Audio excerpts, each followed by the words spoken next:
Question of the day. Can you use Studio One like a looper? Like a live looper pedal, for example? The answer, yeah.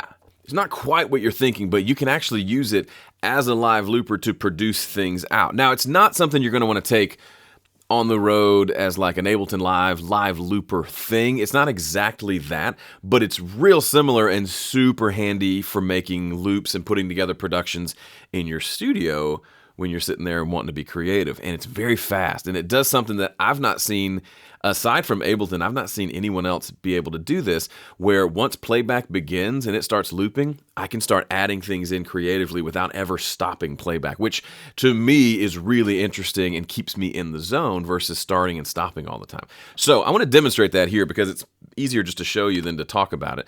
So I'm going to create some tracks. It's a blank session in Studio One. Set to input 3. Just going to create 12 tracks for this vocal mic that I have here. Wonderful. And then there's a setting that you're going to want to use. So the setting here is click on the wrench here and choose audio input follows selection. What that does is now if I record enable this first vocal track, as I select different tracks, it automatically selects those for recording. That's huge because I can either with clicking or even actually just up and down on the keyboard, I can quickly select a different track to be in record mode. So that you can start to see how that helps you doing some sort of a loop recording. So let's set this up with a 1-bar loop, or just one bar. I'm going to create like a bit of a drum pattern first, and I'm going to show you how I can create a whole drum pattern without ever stopping playback and without ever having to really like tinker with software. I just go and it just works. So I'm going to hit play. Okay, we got click. And I'm just going to start on this first one. Boom, boom, boom, boom. Boom, boom, boom, boom, boom, boom, boom. Now, that's not perfectly in time, so I can just press Q. And I can even, that didn't catch that first one very well. I can edit this one to bring that first one in a little bit better. Select all these, press Q to tighten it up a little bit if I want. Command B renders that as a new piece of audio. We're good to move on to the next one. Let's do hi-hat sound.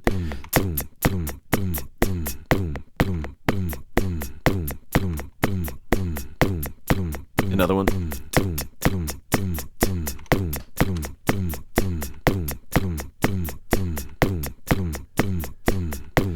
And then some like snare sound sort of things.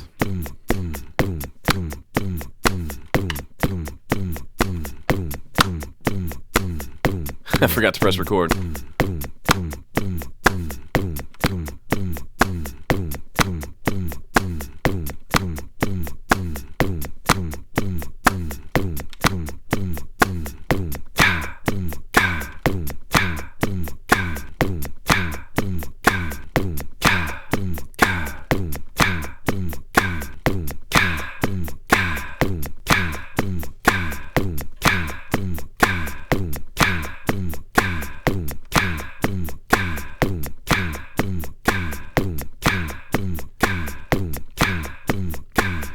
So just within a few seconds, and I'm not saying this is like an amazing piece of music, but playback never stopped. And actually, when I was doing those claps, instead of stopping record and moving to the new track and starting record again, I actually just pressed the down arrow. And so it kept recording as I pressed the down arrow. So like I could literally, like if I wanted to, just to belabor the point even more in case you missed it, I got a whole bunch of tracks here.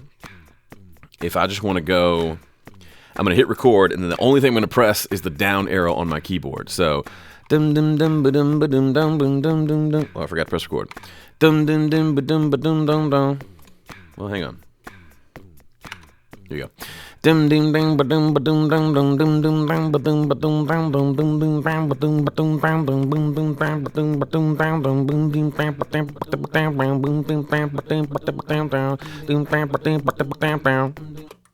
It's ridiculous, but I was able to do all of that with just the arrows. Now it skipped one for some reason, but for the most part, it was super smooth. It's a beautiful piece of music. But I can do all of this and then even mess with it and goof around with it without ever stopping playback. So if I was really happy with this loop, I could select everything, hit Command B to make it all a nice clean 1-bar loop, and I could double that out to be a 4-bar loop. And then I could start doing things with all of this and maybe start recording like a bass line over the top of it or something that goes like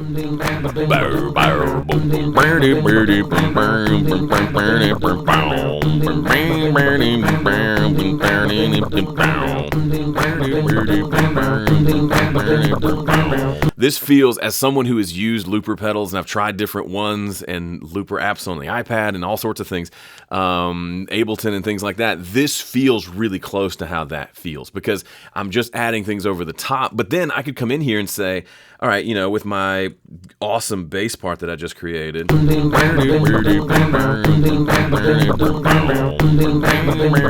can't even listen to that, it's ridiculous. But I could come in and I could say, actually I want to take that down an octave because it would sound cooler that way. And I can just do it real time.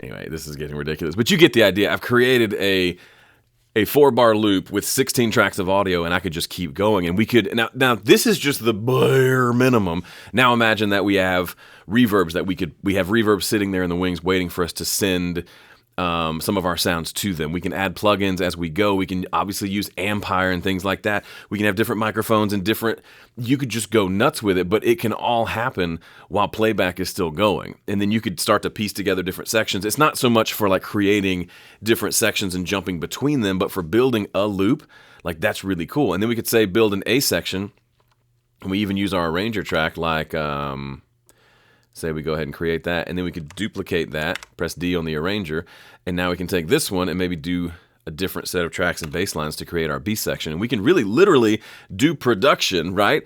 As if we're using like an old outboard, like, sampler or looper of sorts, but we're doing it all in Studio One. And of course we can pause and go in and get really tweaky with it if we want.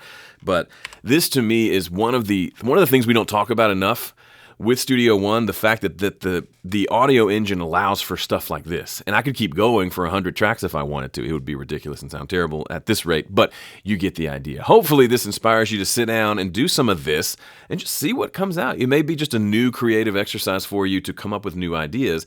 Obviously something really small like this, a 4-bar, a 1-bar loop, it has its limitations, but imagine doing this, playing a groove for 16 or 32 bars on the guitar, and then letting that loop and listening to it, and then hitting record on the next pass and doing some leads over the top, and then maybe doing some soft percussion, and then suddenly you're practicing the whole production process, and you will likely stumble across something that sounds really cool as you do it. All right, that's it for me. If you liked this, be sure to smash that like button because you just don't get this kind of great music anywhere. It's ridiculous. Thanks for sticking with me. See ya.